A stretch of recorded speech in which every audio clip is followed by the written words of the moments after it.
අයිබෝවන් සුබ දවසක් හැම දිනාටම මගේ යාළුවෝ කීප දෙනෙක්ම මගෙන් ඉල්ලා තිබුණා ෆිලෝඩෙන්ඩ්‍රෝන් ගැන වීඩියෝ එකක් කරන්න කියලා.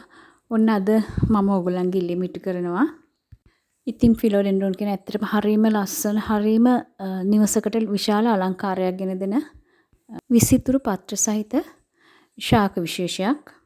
ෆිලෝඩෙන්ඩ්‍රෝන් ගත්තහම වෙරයිටිස් ගොඩාක් තියෙනවා 100 ගාණක් තියෙනවා මේකේ. ඉතින් අපිට අපේ සමහරක් අපේ ගම්බද ප්‍රදේශවල අපිට මේවා ගොඩක් පහසුවෙන් හොයාගන්න තියෙනවා. හැබැයි හැම වෙරයිටි එකක් මෙහෙම හොයාගන්න නැහැ. සමහරක් විශේෂ ගොඩක් අඩුයි. ගොඩක් වටිනා වෙරයිටිස් තියෙනවා ෆිලෝඩෙන්ඩ්‍රෝන් වල. ඉතින් කොහොම වුණත් අපේ අවට පරිසරයෙන් වුණත් අපිට හොයාගන්න පුළුවන් ෆිලෝඩෙන්ඩ්‍රෝන් වර්ග බොහොමයක්ම තියෙනවා. මේ වර්ගය ගත්තොත් ෆිලෝඩෙන්ඩ්‍රෝන් මූන්ලයිට් කියන වර්ගය. ඉතින් මේ පැලේ අරන් මම දැන් ටික කාලයක් වෙනවා. දැන් මේක ටිකක් හැදිලා ඊට වඩා ලොකු පොට් එකකට රීපෝට් කරන්න පුළුවන්.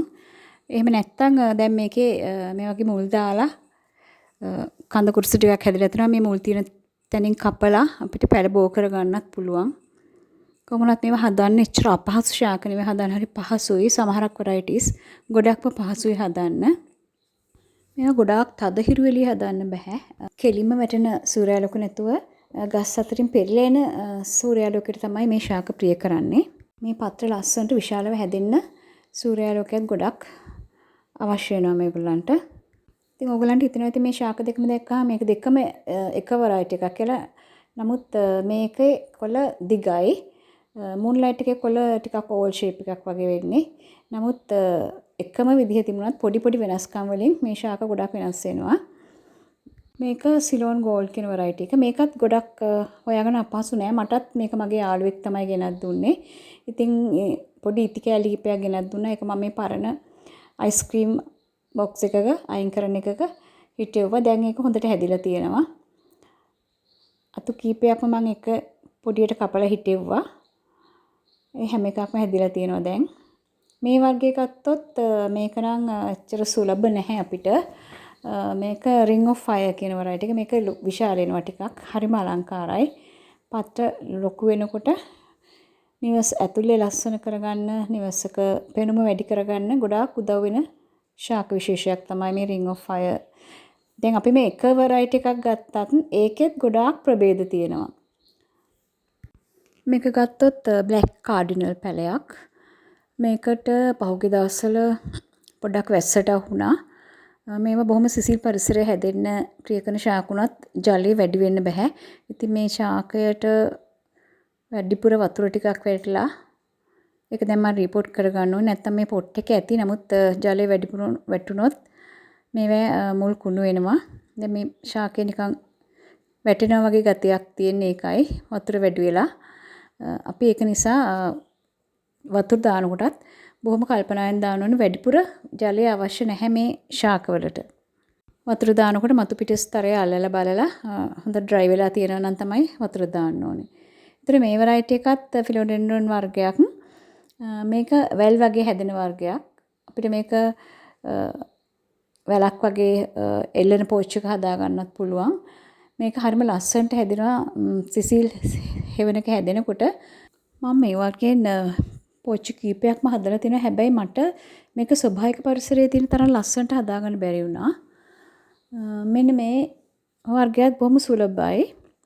ගොඩක් ගෙවල් වල තියෙනවා මම දැකලා තියෙනවා. හැබැයි මේක ලස්සනට පෝච්චි එක හදලා හොඳට බුෂ් එකක් වගේ හදාගන්න පුළුවන්. එහෙම හදලා නිවස අලංකාර කරගන්න ගන්නවා.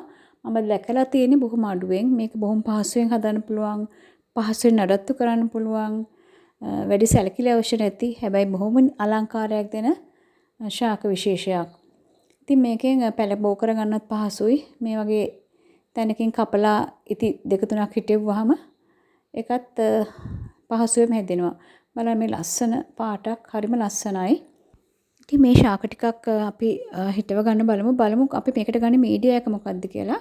මම නම් ගත්තේ පොල්ලෙලි කුඩා පොල්ලෙලි කොටස් එකකට කොහොබත් කොටස් එකයි මතු පිටපස් කොටස් භාගයයි කොම්පෝස් කොටස් භාගයයි. ඊට අමතරව අපිට ගන්න පුළුවන් අපේ ගෙවල් වල ගොඩක් අපි අහක දාන දේ තමයි බිත්තර කටු. ඉතින් බිත්තර කටු හොඳට පොඩි කරලා මීට වඩා කුඩාවට කඩාගත්තත් කමන්නේ.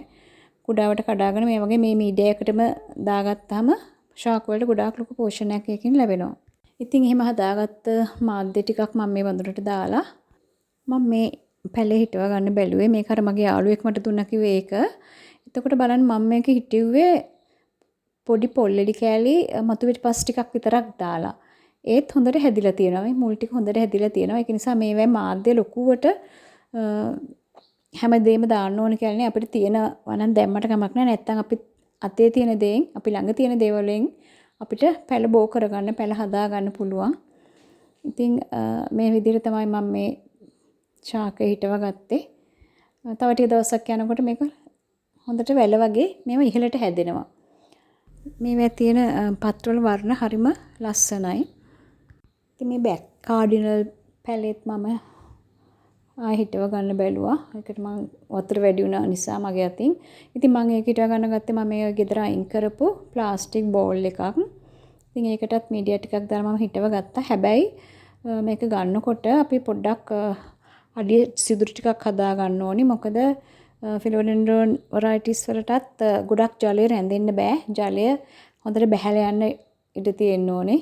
ජලය බැහැලා ගියේ නැත්තම් මුල් කුණු වෙලා පැල නරක් වෙනවා. ඒක නිසා හැමතිස්සෙම මාධ්‍ය තෙත සහිත වුණත් හොඳට ජලය ගලාගෙන යන විදිහට පොට් එක තියාගන්න අපි වග බලා ගන්න ඕනේ. මේකත් ටිකක් විශාල වෙන ශාකයක්.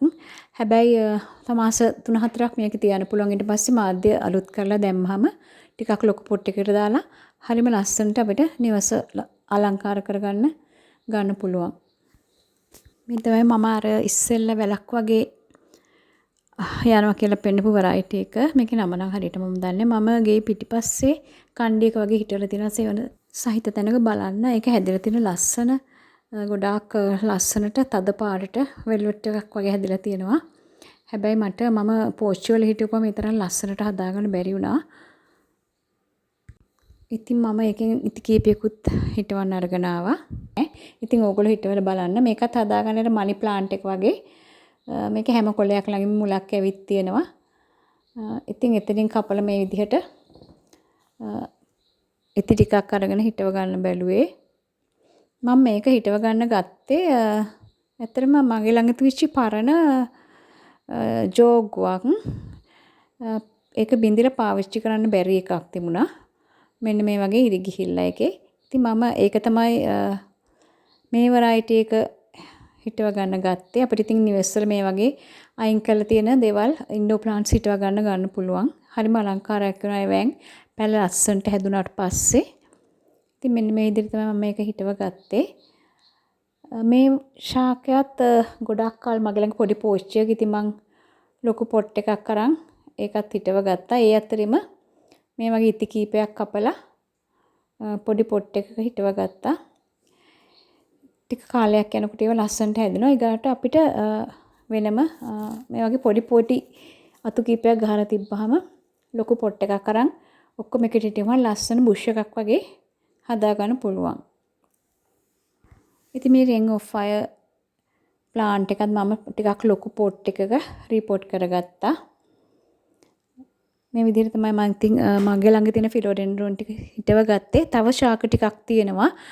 අපි ඒක වෙන වීඩියෝකින් කතා කරමු. නැතුනොත් මේ වීඩියෝ එක ටිකක් දිග වැඩි වෙනවා කියලා මට හිතුණා.